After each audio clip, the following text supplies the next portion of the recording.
Hello everybody and welcome back to another community fortress. This is the fortress of Truemountain, which was sent in by DrFunke on the Discord. If you would like to send in a fortress for me to have a look at on this show, you can do that via my Discord. The link is down in the description. Simply join the DF Save sharing room and copy what other people are doing, and maybe it'll pop up on this show. As for the fortress itself, it is a member of the Truemountain and the Ink of Reputations. Now, the fortress itself is rather unassuming and has a bizarrely phallic front door, but if you look past the bizarrely phallic front door and the kind of bits and pieces around on the surface, then you start to kind of get towards the actual ramp going down inside. But before we do that, I do want to note that I just love this dense vegetation out here, especially decorated by this lovely bone structure. Must have been left over by some visitors that came by to visit. They must have brought strawberries and good foods for everybody. It must have been a lovely time. The dwarves are such welcoming guest owners after all. It was so nice of that visitor to simply leave their skeleton as a decoration for the side of this river to immortalize the memory of a battle once fought. Anyway, over here we have these interesting brass pillars that have little statues on them, like this one, a statue of goblins, a superior quality statue of goblins. This item is a rendition of the glorious Battle of Truth, and you may notice that bits and pieces of those goblins are still here today, sitting up here in this tree. Quite a lot of them, in fact. But, jokes aside, if we go over here and look at our bizarrely phallic entrance, then we can move down these ramps. And you'll see there's some stairs going over in various places, some running over here to water, venting some water down into an area that we can't see yet. We can follow the ramps down, and, well, it leads to very much an old fortress. Now, I should mention that this fortress is 90 years old. So the creator of this fortress has definitely had several iterations of this fortress. Like I mentioned, this is an abandoned area of the fortress. If I hit Z, nothing is getting selected here. This is all old fort and no longer used as part of day-to-day interactions. In fact, there's an old friend here who got stuck after some bizarre event. A forgotten beast, in fact. I guess he just lives here now in the old fortress. I'll bet you can hear the screaming through the walls when you walk by. Definitely an interesting story to be told there. As we move down, we follow this little minecart track that leads down the long ramp, and then this is where this rather unassuming little cave in the ground becomes something rather epic. We're gonna hit another set of old mines down here where various resources have been mined out, and we can continue moving down, and there's a little minecart track that kind of zips off to the side, so we'll ignore that and continue moving down and continue moving down and continue moving down. And then we come to this, an opening in the ground, kind of a natural shape, definitely of dwarven design. Up here you can actually see the water falling down into this wide open dwarven constructed cavern that just, well, keeps going. This is kind of an awesome fort. We've got this little set of barracks up here on the top, and this very large barracks there, including bedrooms and places for them to put their stuff. But welcome to the fortress of Truemountain, more like True Cavern. This is a thing. This is quite the epic design. I was immediately struck when I was scrolling down into this because the poster, DrFunke, didn't actually include any screenshots. However, I do recall screenshots of this being shared just in the normal DF talk room on my Discord. And getting to see all of this together at once is kind of extraordinary. So we have these kind of spires here with these infinite stockpiles at the end and minecart interactions going from place to place, moving stuff from place to place. We've got wood and other workshops down on these lower levels. Of course, there's more stuff going up over in the other corners, but all of our workshops are distributed into these spire buildings that are carved out of solid rock in this false cavern that was designed by dwarves.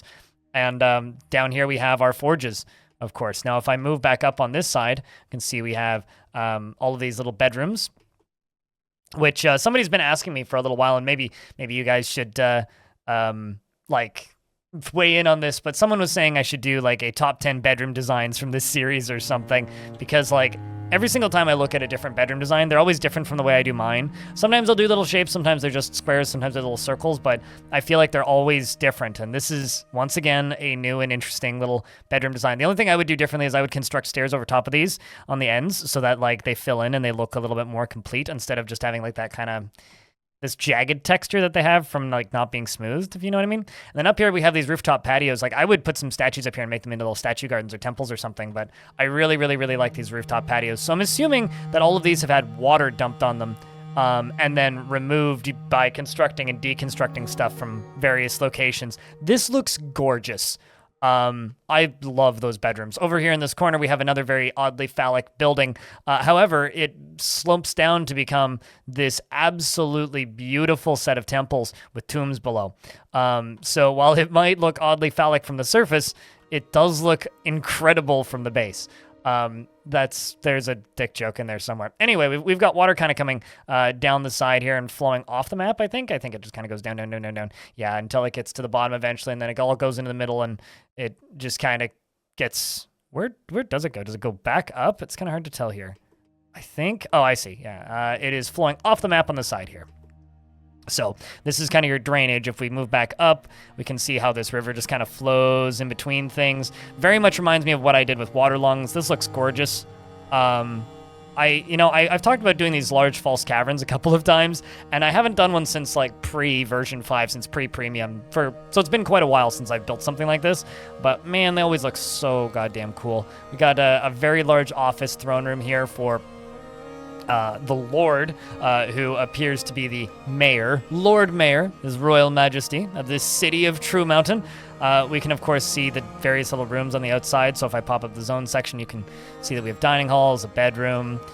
We have a meeting area, which just seems to be full of pedestals, and also several other offices over here on the side, and then just another meeting area, statue garden of sorts, if you will, like I talked about earlier. And then up here we have a statue of a Zuglar, who I think, if I'm not mistaken... Oh, no, it's not. Zuglar is not our mayor. And here I thought it was the royal mayor. Zuglar is surrounded by the dwarves. The artwork relates to the position of the expedition leader of the troop. Oh, so it's the image of the original expedition leader. Well, naturally, we should memorialize such a wondrous figure in a place like this. Then over here we have just more artifact vaults, of course, a library, and various other buildings, guild halls and whatnot. Now, this might seem like it's the star of the show. We got trading down here in the middle, which I'm not even sure how that's accessed. I would love to see how traders get down and into here, because sometimes maneuvering these forts, like, I know that they come up and out here, but, like, where do they even enter from? I know that, like, okay, let's just scroll up. They ramp down from here, all the way down. Oh, my gosh. And then they cross here, and then I guess pop up and over and into there. Wow, that is beautiful. And then the waterfalls down here, so you get like the natural waterfalls. Let's just unpause the fort and see what it runs at frame rate wise. This is, of course, running on the experimental branch, as this is just such a large open area. And you always hear about people saying that large open areas are bad on frame rate. Yeah, this fort runs pretty slow, but it's still definitely playable. Fortunately, in the experimental branch, like the lag isn't felt as much in the UI, so just scrolling the camera around and opening up screens and stuff doesn't feel laggy, so that's good. And, you know, it's still perfectly playable. It's a little jumpy, but it's perfectly playable. And as we move down, we can see this lava, which is coming up from up here. And if I actually scroll up all the way to here, scroll to the end, it's actually coming from this pump over here, which is going all the way up through the top of this corner, all the way up, all the way up, all the way up, all the way up, all the way up, all the way up, all the way up, all the way up, all the way up. And for those of you who don't know, this half of the pumps actually act as a wall, so you can leave this spot open because it's not going to splash out anywhere. It's actually quite safe, assuming nobody's running around next to it. And then it's all pumping out of the bottom through this grate, which I don't think is toppleable by monsters. So, and then that's as low down as the fort goes.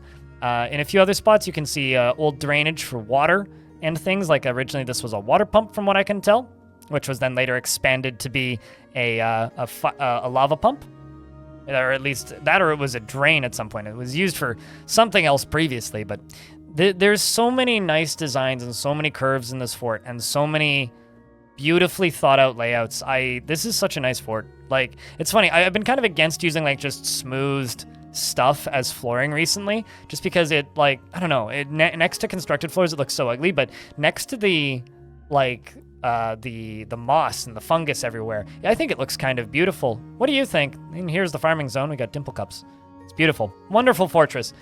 Thank you very much to DrFunke for sending in this fortress for me to have a look at it on this show. If you would like to send in a fortress for me to have a peek at, and maybe it's something that you've worked on for a while, jump over onto my Discord and simply upload your save to the DF Save sharing room, or I will have a peek at it. Thank you very much for watching this video. If you'd like to support me directly, you can do that by checking out my merchandise store and maybe picking up a mug. I have a Vile Mug of Darkness and various other Dwarf Fortress themed mugs, as well as if you want to support me directly without purchasing something, you can do that via my Patreon, which has several different tiers, one of which may be right for you. Of course, if you want to do things through YouTube, I do have YouTube members, and you can leave a super thanks down in the comments section if you're so inclined. Thank you very much for watching, and I hope to see you in the next one.